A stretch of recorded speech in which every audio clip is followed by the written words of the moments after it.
This is my exact marketing playbook that I have used to hit 7 figures for my clothing brand. Alexa, bright lights. Guys, this light is not it. As I was saying, this is the exact marketing playbook that I have used in order for me to hit 7 figures from scratch, from nothing. I'm going to go over every single marketing tactic: organic, influencer, ads, email, SMS. Explain it to you as if you're a 5-year-old kid. There's no reason why I would talk to a 5-year-old kid, because that's weird. But I'm going to talk to you as if you're a 5-year-old kid so you can understand, even though you have zero brain cells, because I know some of you guys have no brain cells. So let's just get started. Number one, organic marketing. Most of you guys that are first starting out need to do organic marketing. For example, my clients, every single time my clients join my Inner Circle program, I always tell them you need to post minimum twice per day on TikTok and Instagram. Main reason why I say that is because organic marketing won't bring that many sales. I'm going to be totally honest with you, especially recently TikTok, and I think Instagram isn't as bad, but I feel like TikTok especially hates clothing brands now. Like, it doesn't push any content out. If you post any TikTok video on TikTok that's relating to clothing, the chances of you getting a viral video is very low. So I would say in the past, definitely you could have got a lot of viral videos for clothing, but now it's just kind of dead. So you're not going to get that many sales through organic marketing, but you're going to get a lot of impressions. So for example, let's say you're first starting out. If you're first starting out, the reason why you need to post minimum 2-3 times per day, and keep in mind that's the minimum. If you're a regular, if you have a brain, you would think that, oh, okay, if everybody's doing the minimum, maybe I should do more. So minimum 2-3 times per day. But like I said earlier, the reason why you have to do that is because of the fact that nobody has heard of your brand. You have no social proof. Nobody has seen your videos. Nobody has seen your products. And because of that, you need to get yourself out there. And the cheapest way to do that is organic marketing. You know why? Because it's fucking free, motherfucker. So it's like breathing air. It's free. You can just post as many times as you want. Obviously, if you post trash content, then you're not going to get that many views. But considering you have decent content and you post on TikTok and Instagram 2-3 times per day minimum, let's just say 5 times per day, you're going to get a lot of people to watch your content. You're going to get way more followers. And this is when you're desperate. You're literally at 0 followers. You have nothing. You have nothing backing you up. You're not an influencer. You don't have a lot of money. So the only thing that you guys can do is organic marketing. Keep in mind, bro, why is my ear so itchy? Keep in mind, when I first started my brand, the only source of marketing that I used was organic marketing. Main reason why was because my ad account was restricted. Influencer marketing was it wasn't a thing, and I did pre-order, so I couldn't even do influencer marketing. So I just literally I posted on TikTok every single day, like 5 to 7 times per day. Same thing with Instagram Reels, obviously. And because of that, I have grown my brand, and I've sold out every single drop for the first couple months until I started to do influencer marketing. So I would say, is organic marketing necessary for you guys to do later down the line? Personally, for me, I think the answer is no. I think okay, number one, let me just mention, most of you guys should be doing all 5 of these marketing strategies, okay? Or I guess 6, I'll add a 6th one. But the reason why I say that is because there's no downside in doing all of these. It's not like if you run ads, your organic will be bad. It's not like if you do organic marketing, you can't run ads. You can do all 5 to 6 marketing strategies and tactics. So I would recommend all of you guys to do everything, but I guess I'll just rank them on importance and whether or not if you need to do it, if not. So organic marketing towards the end of your clothing brand's lifespan, where if you have been getting a lot of sales, you have a decent amount of customers already, you're a known brand, you don't need to buy, or you don't need to post organically as much, in my personal opinion. Like, for example, for me, I don't post on TikTok, I don't post on Instagram Reels anymore because I don't need to. And I post here and there, but realistically speaking, I'm not posting 5 times per day like I did earlier. And honestly, I think if you post that much as a bigger brand, it does more harm than good, because if you're posting 5, let's just say 3 times per day, the aesthetics of you posting, the content that you're posting probably won't be as good, which is the reason why your brand image would go down, in my personal opinion, though. So that's the way I look at it. But like I said earlier, most of you guys should be posting organic every single day. Okay, like that's the no-brainer. It's like, I don't know, it's like you trying to learn how to play basketball. Like the first thing you're gonna do is shoot free throws. It's like the basics. So that's organic marketing. Next we have influencer marketing. In my personal opinion, I think from all three, okay, I'm not going to count email or SMS because that's not really marketing. From organic, ads, and influencer, in my personal opinion, I think influencer marketing is the best bang for your buck. And I'll explain why. The main reason why is because, like, don't get me wrong, you're going to get ghosted here and there. Like, that's how it works. But let's say you send a product to an influencer, right? And they wear a product and they post it on their story, or they actually make a post, which is even better. So the main reason why I think it's the best bang for your buck is because the only expense you have is the actual product. So let's say a hoodie costs 30 bucks or like something like that. And then you ship out the hoodie. So technically, from your point of view, your cost of goods is like 35 bucks, including shipping. And the influencer, right? And let's just say you're sending it to a bunch of influencers, like 10. From the 10, 8 of them, takes content. Even if they don't post it on their main post, they might make a story post, they might send it to you, they might make a reel, a TikTok, tag you, and if they like it, they might wear your product again and again and again. So let's just say a couple of them post the pictures on Instagram, things like that. The main reason why I think it's the best bang for your buck is because the influencer is posting your product on their page, tagging you. So all of their followers will see your brand and your product and look at your brand and go click on your profile, etc. And best case scenario, if your product is decently good and the influencer actually likes it, they're going to wear it again and again and again in videos and pictures, which obviously will show to their followers again. And you guys can take the content from the influencers, so the pictures, the videos, etc., and take that content and run ads on it. Okay? And obviously you can also post it on your own, main feed, maybe a reel. So for example, if an influencer recorded a reel, like a 360 bullshit shit, you can post that on your own personal TikTok and Instagram reels. So you can get influencer marketing, organic marketing, and ads all at the same time with influencer marketing. Okay? Because the influencer is posting it, so you have the influence marketing. You can repost those pictures and videos on your own main feed, your Instagram, your TikTok, so that's organic.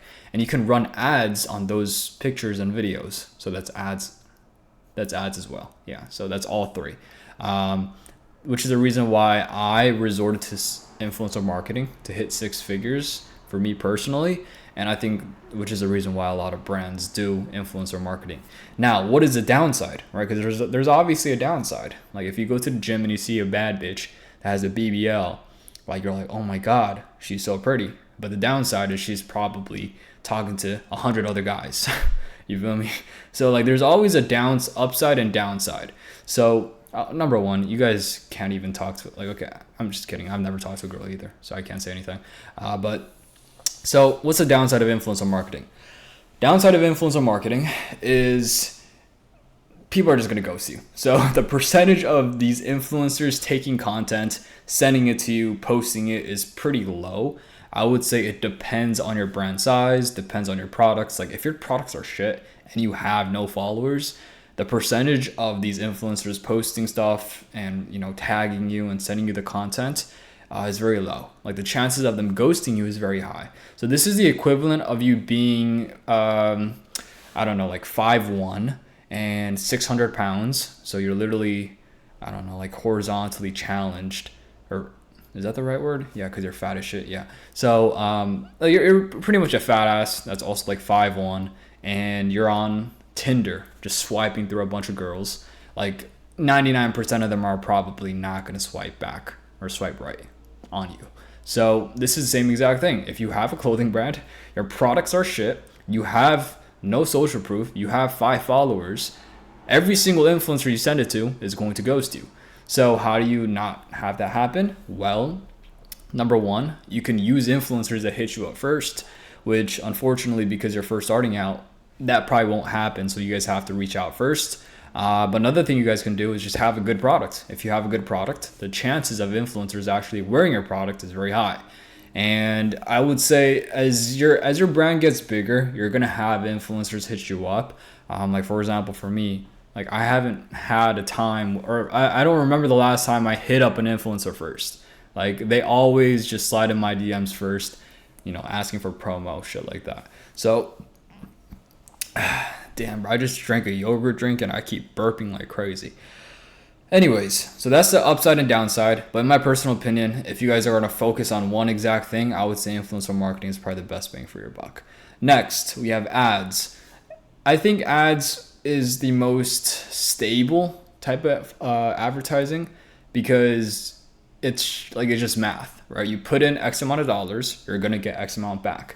The benefit of ads is, like I said earlier, it's stable. So if you spend at least 10K per month on ads, you're gonna make probably around 20K. Okay, so it's just like regardless of whatever you have, obviously if your products are trash, blah blah blah, whatever, then you're not gonna happen. But let's just say you have a decent product and a decent brand, you're running ads, and you just throw money into it. Obviously, throwing just money into ads is not how ads work, but let's just say your spend per month on ads is like 10K, you're probably guaranteed 20K, which influencer marketing, you're never guaranteed anything because you don't know if the influencer is going to post it. You don't know if the influencer's post is going to go viral. Same thing with organic. You don't know which TikToker and video will go viral. But for ads, I would say obviously nothing in life is guaranteed, but the guaranteed rate is pretty high. So like I said earlier, if you spend 10K, you're probably going to make around 20K, maybe more or less. Which is the reason why I think this is the most stable thing, and a lot of big brands, they resort to ads because you can look at the future and like, okay, if I spent this much on ads in I guess in the history, and I made this much, I guess in the future I can spend this much and I'll probably make this much, so I'll buy X amount of inventory. So that's the main reason why big brands use ads, and that's for me personally right now. I think my main source of marketing is ads. And there's a good side, which I just explained that. And obviously, it's not really hard to do. But I'm going to be honest, I think everything in this list is not that hard to do. Like you sending out to influencers is not that hard. Posting TikTok is not that hard. Running ads, I would say, is honestly even harder because you have to get so many creatives and things like that. So that's the good side. What is the downside? Downside is you need to have a lot of capital. So in the beginning, when you're running ads, you're gonna have to test a lot of different creatives, a lot of different pictures, a lot of different videos. Now, if you're lucky, you might get a winning ad creative right from the get-go. But most people are not like that. And most people don't have, I guess most people don't really know what they're doing, right? So for example, like for me, like for my clients, like I've had a bunch of clients that did their first drop, and I guess when it comes to the ads, I just tell them which ones are good and bad. So from their perspective, it's not that hard, but I'm imagining like if they were to do it by themselves, it would have been cooked, right? Because they don't know how to run ads. They don't know what type of creatives are good. They don't know when to stop the ads. They don't know how much to spend. They don't know how much to scale it to. And they don't know the metrics on like ordering inventory and just like all the back end stuff. Like you have to learn that, you know what I'm trying to say? So the average person, when they're running ads, they just don't know what they're doing. And on top of that, you don't even have that much money. So it's just hard to do, which is the reason why I think most brands resort to running ads towards later down the line because they have more money to invest. Now, those are the top three in my personal opinion. Now I'll go over three more: email, SMS, and in person. In person is like pop-ups, Atlanta Streetwear Market, stuff like that. I'll go over email and SMS together because they're pretty much the same thing. I don't think it's really a marketing form because you're not really doing anything, like you're not putting out content every single day. It's just like a back end thing. I think a lot of people don't realize that you're gonna make most of your money from SMS and email marketing from the back end system. You're not gonna make it from launching campaigns and things like that unless you have a lot of hype. So let's just say you have a drop day, you sent out an SMS. Obviously, if you have a lot of hype, you're gonna make a lot of money. But for most brands, majority of brands, you're gonna make the most amount of money in the back end. So this is abandoned cart flows. I don't know, like shipping up, like I don't know, like just any email or SMS that sends on the back end to the customer is usually how most brands make a majority of their money.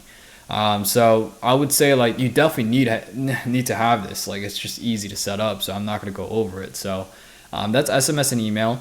And then finally we have in person. So I think this one is a little bit iffy because I think there's a very big difference of you doing in person marketing when you're first starting out versus when you already have a big brand. So I think in person marketing is not bad. It's a really good way to get rid of inventory, obviously, because people just buy anything if they're in person. You will make a lot of money. So I don't know exactly how much because I've never done a pop-up myself, but I'm guessing like, way more than whatever you're making online. And you obviously get to meet new people, connect with people, interact. I think, like, in my personal opinion, like I think the main, like just a good side of doing pop-ups and in person is the people you meet, the interactions. I think that's just cool. But some people might just do it for the money, which, I mean, that's none of my business. But in my personal opinion, I think the best part of doing in person is the people you meet and the connections. Now, with that being said, what do I think about in-person marketing? Like I said earlier, I don't think there's anything wrong with it if you do it here and there. But if 99% of your sales or 90% of your sales, majority of your sales come from in-person marketing, you're cooked. And the reason why I say you're cooked is because you're never going to be able to scale in person. So, for example, I'll give you guys a story time. I'm from LA, as many of you guys know. And there's like something called like a Melrose Trading Post. So it's like it's like a streetwear vendor, like vintage, thrift, it's just like a trading, like, I'm trying to say like one of those where you have like vendors and things like that, like vintage. And I used to go there every single Sunday. And I would see some brands, like local clothing brands, vendor out there. And I would look at every single brand. And I'm like, damn, like, oh, I mean, their products are obviously trash, but I'm just like, hey, I mean, good for them. And I always check their Instagram, and I can tell for sure that they're making $0 online. So every single penny that they make is from in person, which is, like I said, there's nothing wrong with that. But the problem with that is you cannot scale. So for example, it's actually kind of funny because I have a client in my program that's making $90K per year, but he's doing everything in person. And guys, I'm not even trying to shit on him, but like his designs are trash. I mean, I told him, so he knows, and he admits it, but like his designs are so bad, quality is so bad, like Pakistan manufacturer, but he made $90K per year just because he's in person. So imagine if he had good designs and he sold online and in person. Imagine how much more money he can make, which is what I told him when he first joined the program. So the reason why I think in person is pretty much, it's a cope, in my personal opinion, unless you're actually making money online as well, is because that if you try to sell online, you're never going to be able to make it because online is so much more competitive. In person, you're only competing against 3-4 other vendors, maybe, okay, around you. But if you go online, you're competing against the biggest brands like Louis Vuitton, Nike, Hellstar, like all these big brands is in the competition, which is the reason why you're not able to scale online because you're just not that good enough, right? So I think in person is the equivalent of playing pickup basketball at your local park, and online is like the NBA. Like you're like where do you want to be? Like you can play pickup and get a couple buckets, but are you gonna make money from it? Hell no. Like you might make a couple bucks here and there if you do like a bet, but the real money is at the NBA, which unfortunately you just need to become better in order to get to the NBA. So I think, in my personal opinion, the only real way people switch, make changes, and learn skills and get out of their comfort zone is when they're not in a comfort zone. So you selling in person is a comfort zone because you're getting sales, you're making money, but because of that, you don't want to scale online. You don't want to try different things. You don't want to post on TikTok. For example, for me, I've never sold anything in person, which is the reason why when I first started my business and I only sold online, I was that much more desperate, which is the reason why I worked way harder. I posted way more content and I doubled down on everything that I was doing. So that's the way I look at in-person marketing. Obviously, if you have a lot of followers and then you do a pop-up and things like that, I think that's a little bit different because you're just doing it for the community and you already have a lot of followers. So It's like you're in the NBA, and then, you know, in the weekend here and there, you just go play basketball in the local park for fun. You know, like that's what it's giving. But if you are relying on pop-ups only and in-person marketing only, and you're not putting in the effort into trying to do online, and you want to scale online, then you're dumb as shit. If you're okay with just doing in person and just making, I don't know, like 10K per month, probably, if you do it in person, like here and there, then I guess that's up to you. I don't really care about that. But yeah, that's pretty much it. Hopefully you guys enjoyed this video, and I'll see you guys in the next one.